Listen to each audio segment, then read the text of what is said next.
analyze sa society eh. And the other thing is napakagaling na natin sa relief, no, as long as we have the access to the area, no. Pero mahina tayo sa rehabilitation.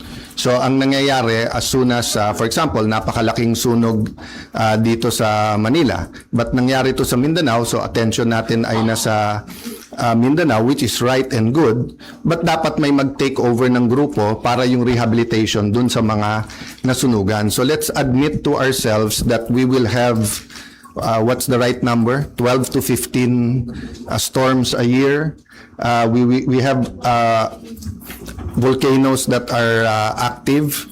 Then earthquakes or linugs are organic, if I can use that word, to our area in the world, no? So we really have to do better in not only the response and relief, but in the rehabilitation.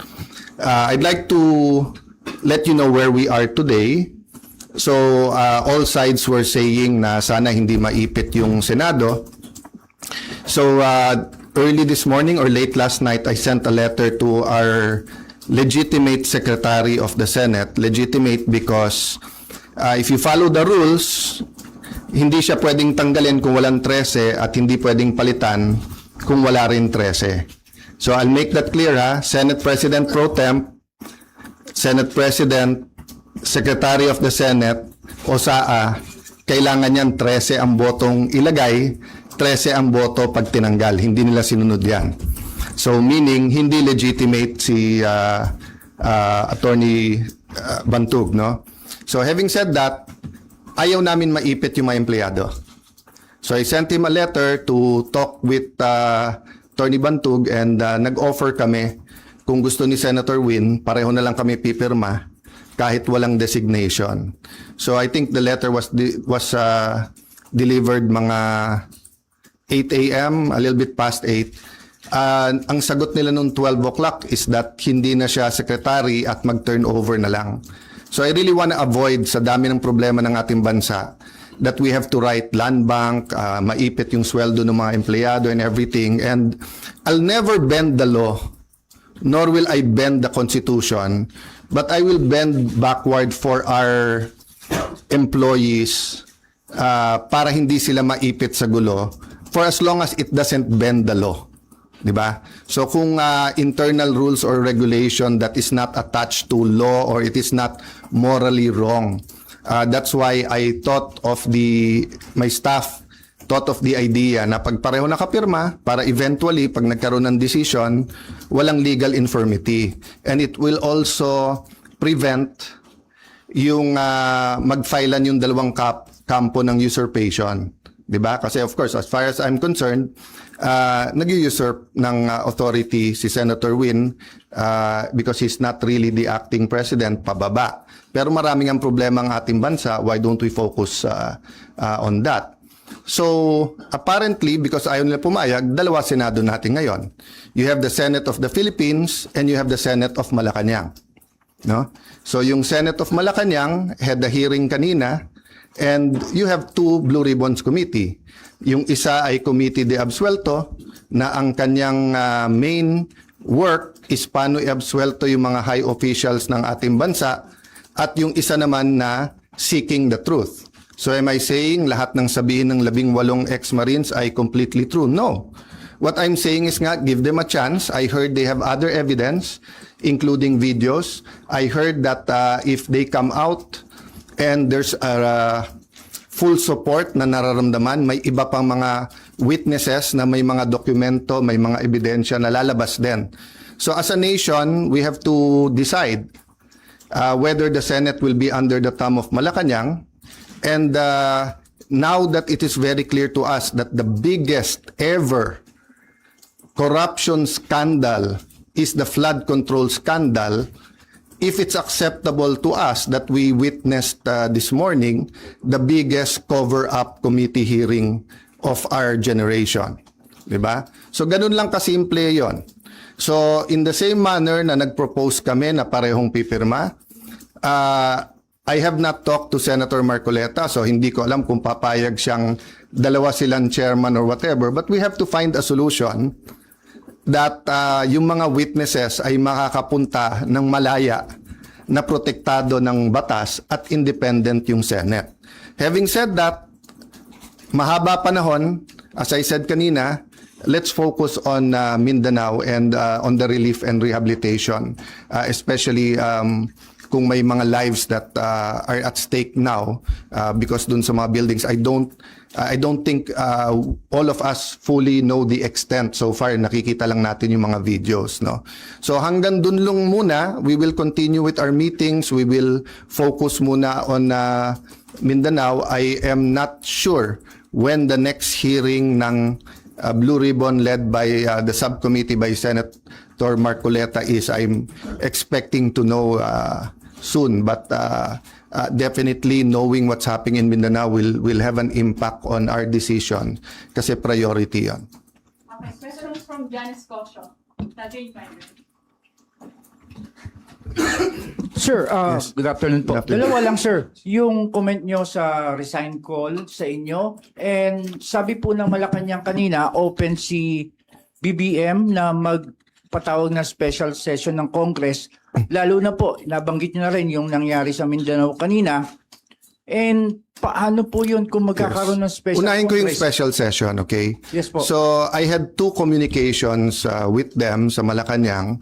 And both cases, sinabi nila sa akin, hindi pa handa yung mga bills na gusto nilang ipapasa para dun sa uplift. So biglang nung nagpalit ang majority, biglang kailangan ng special session dahil may bills na. Actually, kung may official silang bills, dapat na i-file na yon para na-refer na sa committee, di ba? So sabi nila, inaayos pa nila. But having said that, kung bigla nilang naayos from the time I had discussions with them, may LEDAC, pinospone nila the day before, tinawagan ako ng secretary na head, and then sabi niya, sir, pwede ba ituloy bukas? Sabi ko, kayo nag-postpone, ready ako. Tapos hindi rin naman nila tinuloy. Yung sinasabing magtrabaho tayo, nagtatrabaho kami, ready kami magtrabaho. Sila nag-walk out, kaya nagkaroon din kami ng parliamentary tool na ginamit. Sinasabi ni Senator Lacson paulit-ulit, and I feel bad for the generals and I apologize in behalf of the whole Senate, both the majority and minority. But nakita nyo naman, after nila kinonvene illegally ang session, ano bang ginawa nila? Nag-adjourn sila sine die. Ang calendar natin pwede pa hanggang Friday. Hindi naman nila tinuloy yung session ng Thursday, Friday. Sasabi nilang mga gusto nilang ipasa eh. So ang problema natin sa kabila ay double standard. Iba ang sinasabi, iba ang ginagawa. So doon naman sa nananawagan na mag-resign, as I said, pag-usapan na lang natin in a few days after yung focus tayo sa Mindanao, but especially yung mga former presidents, yung mga nagkampi-kampi na mga Marcos na rin, papasalamat ako sa inyo sa call nyo na mag-resign ako bilang Senate President kasi ibig sabihin, nire-recognize nyo pa rin ako as Senate President. Kasi kung hindi nyo na ako nire-recognize as Senate President, ba't kayo nananawagan na mag-resign ako as Senate President? Di ba? Sir, kung gamitin ng Malacanang itong nangyari sa Mindanao, No, patawag na special any special session that will redound to the good of the Filipino people is welcome. The special session is in the Constitution. Yung ginawa namin nung bago matapos yung bago mag-sinedie is precisely because aagawin nila yung committees at kailangan matuloy yung hearing tungkol sa Blue Ribbon. Having said that, Mindanao is now. Diba? They need the attention now. So if there's needed legislation, good. We will meet right away. If not, then tulong-tulong tayo. But aside from that, let's remember that the committees can continue to work. Nung pinauwi ni Senator Win, nung Thursday, yung mga empleyado, may Senate hearing pa si Senator Pia. So hindi totoo na hindi nagtatrabaho. Wala tayong dapat conflict kung may kailangan yung ating bansa. Whether it's legislation, whether it's a meeting na LEDAC, dapat tanggalin ng politika pagdating na ng I say politika, but it's an issue of graft and corruption. But what I meant is that it's a political issue vis-a-vis a more urgent. They're both important, but what's more urgent? You can postpone a hearing. You cannot postpone a rescue mission. You cannot postpone yung paghatid ng mga relief, di ba? And then, yun nga, hindi natin nararamdaman pa ng husto, pero the economic crisis is here. And every month until the end of the year, it'll get much worse before it gets better. Because nga, tuloy-tuloy ang problema sa Middle East, di ba? So maraming tinatamaan dyan. Supply chain, presyo ng dollar sa peso, presyo ng diesel at ng gasolina, kakulangan ng fertilizer, taas ng presyo ng fertilizer, desisyon ng Vietnam at saka ng desisyon muna ng India kung bibigyan tayo ng magbebenta ng fertilizer, desisyon ng India at saka ng Vietnam kung magbebenta ng bigas o hindi, desisyon ng Indonesia whether mag-export sila ng coal o hindi. All of these are kumbaga sa relo are moving parts na walang makakahula o makakapredict. So in that sense, kailangang magtulong-tulong talaga yung ating bansa. Kaya naman nandun pa rin on the plate yung graft and corruption kasi kahit anong plano natin sa economic crisis, kung ninanakaw pa rin yung pera, then mahirapan pa rin tayo lahat. No? Jonathan Alvarado, GMA7. Sir, Yes. sino po ang tatayong presiding officer sa impeachment trial? At may update po ba kayo sa... As soon as they have 13, walang problema sila na. Okay, so I have to assert because may pinaglalaban tayo. Pinaglalaban ko hindi yung si Alan Cayetano ang Senate President. Ang pinaglalaban natin, ang Senado hindi pwedeng rubber stamp ng Malacanang. Hindi pwede na hindi independent yung Senate. Hindi pwedeng may hearing ka katulad kanina, yung bibig na bumubukas ay senador pero yung lumalabas na salita galing sa Malacanang. Opo. Ano pong rule sa pagpili ng presiding officer sa impeachment trials? They illegally amended the rules. They illegally had a session, 'di ba? So in due time there'll have to be something that will decide, 'di ba? But in the same manner na ina-assert ni Senator Win na he's the acting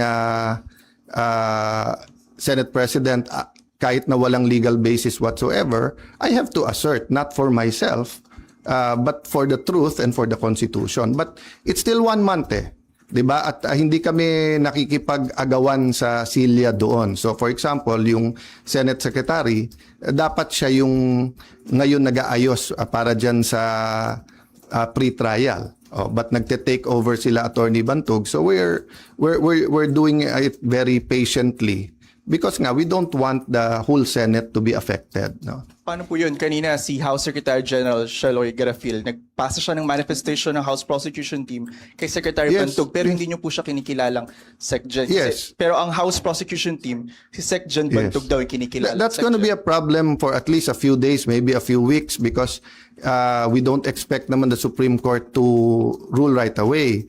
But what's the best proof that Malacanang's hand is in this? First, yung pananakot nila sa mga miyembro namin na lumipat, yung offer na wala ng kaso pag lumipat. Second, as soon as nila ginawa, naglabas sila na ang House at ang Malacanang ay dun pumapabor. Di ba? Pwede naman mag-neutral ang Malacanang Pwede naman sabihin ng Malacanang, settle it among yourself. Ganon din sa House prosecution. Hindi naman nila gusto ng fair na impeachment. Gusto nila yung may pinipili na silang grupo. That's why sabi ko sa inyo, if I'm wrong, they blame me. Kung tama ako, na from 24 gagawin 22, eventually 18 ang senador, tapos sasabihin nila 12 convicted na. Will that be a fair impeachment process? What will happen to the country if that happens? Then ang kasunod naman is CONAS. No? So give me a few days, pag-usapan natin yan, but let's focus lang dun sa nangyayari. No? But just to answer your question, it will be up in the air. That will be a legal question and we are in the right side. Okay, last question kay Anne. Okay. Spanish TV5. Sir, may we be clarified? Yung arrangement na inaalok niyo po kay Senator Win, na dalawa kayong pipirma, ano po ang response ni Senator Win? Sulat around 12 o'clock na sinasabi kay attorney sa ating Senate Secretary Jose Luis Montales that you are no longer secretary and that Attorney Bantog and then that basically sinasabi na sila na. Yun din ang sinabi sa USAA, but hindi first-hand knowledge, sabi chain of command. But wala nga sila sa chain of command eh. Kahit anong tingin mo sa rules, hindi nangyari yon. So yung pagwawala nila at pag-walk out nila kasi hindi pwedeng amendahan daw yung rule na ganon-ganon, binaboy nila yung rules on June 3. Diba? So that it's going to be a lingering question. Sorry. How do you treat that? Hindi pumayag si Senwin sa arrangement na dalawa kayong pipirma sa documents. And paano po yung sweldo nung You know, it's Senate just like employees? the civil rights movement sa US, di ba? From the Civil War until pinasa yung mga civil rights laws, etc., yung may batas ka, alam mo yung tama. Pero yung inaapi pa rin, yung mga minority, yun yung de facto. Di ba? So alam naman natin lahat kung ano tama at sinong tama. Pero ang kapangyarihan kasi nasa kanila eh. Sa kanila ang pulis, nasa kanila ang NBI, nasa kanila ang Malacanang. Kaya sabi ko, lahat ng kapangyarihan nasa kanila. Pero katotohanan nasa amin. So hindi ko pwedeng bitawan yon. Kailangan lumaban tayo doon. Kasi kung hindi, after this, all you have to do is to get one senator plus Malacanang. Hindi na 13 ang kailangan mong boto, 1 plus 1 lang. 1 plus Malacanang. Sir, so you will still sign? Paano yung mga... That is a practical question na hindi mangyayari because nga from the bottom paakyat dun sa office, di ba? Never naman nila sinurrender yung SP office. Hindi ko namang trinethreaten yung mga empleyado, di ba? But sila, inaano nila yung mga empleyado. Yung ginawa ni Senator Erwin tapos nag-sorry. Bad cop, good cop yon. Sadya yon. I-shock mo na yung mga empleyado, nakakasuhan ka, tawagin mo kung ano-ano. Tapos si Senator Win naman yung mabait. So kahit na nag-sorry siya, natanim na yun sa puso ng mga empleyado. 'Di ba? Kaya nga sa akin, sa mga empleyado, it's a matter of conscience. Sir, so you gave up the signing? No, I'm not giving it up. I'm just saying, malamang hindi dumating sa opisina ko yung pipirmahan. No. But I'm not giving it up. Diba? Kailangan ko i-assert yun. Sir, sorry, ano po ba yung extent nung arrangement na pinopropose po ninyo? Hanggang doon lang sa dalawa kayong magsasign? No, it was a first step lang kasi sinabi nila open sila. Hindi naman pala sila open. Diba? Kasi sabi nila ayaw nila ng gulo. Diba? Sabi nila eventually, kailangan magsama yung dalawang grupo, one Senate tayo. Diba? But mukhang ang utos ng Malacanang, hindi, kayo lang. Kasi nga alam nila na even if we go to the Supreme Court ASAP, it will take time. So in the meantime, they're buying time until they either get one more member or whatever. How will you assert kung hindi darating sa inyo yung pipirmahan? Basta in any way I can. And it's just like yung example na binigay ko sa'yo, whether it's apartheid, whether it's civil rights, di ba? Doon tayo sa tama. Okay, thank you guys. One last. Sandra. Sir, nabanggit niyo po kasi kanina yung Supreme Court. So are you referring to the one filed by the school teacher, Tayam, or meron po It's kayong always an reaction sa option Supreme for everyone. It's an option for the other side, for us, for the employees can also file. So let's see kasi nauna na si Senator Win, nag-meeting na yesterday ata sa mga taga-USAA and yung kanilang in-appoint na secretary at USAA, bagamat illegal, di ba, umikot na in every... As I told you, no, as a practical matter, ang matagal na naging Senate President, si Senator Drilon, di ba? Tapos si Senator Soto, matagal din, more than 5 years, di ba? Si Senator Coco, Senator Mig, Senator Cheese, magkakasama sila ngayon eh. Ako naman, ni isang empleyado, wala pa ako na-appoint eh. So as a practical matter din, sila ang mga kaklose. So syempre, sila ang napakinggan. But I have faith in the Senate staff that they should listen to all sides. But I don't want to disturb, di ba, hindi civil war ang gusto namin. Ang gusto namin, manaig sa Senate kung ano tama, kung ano mali. Thank you guys. Thank you.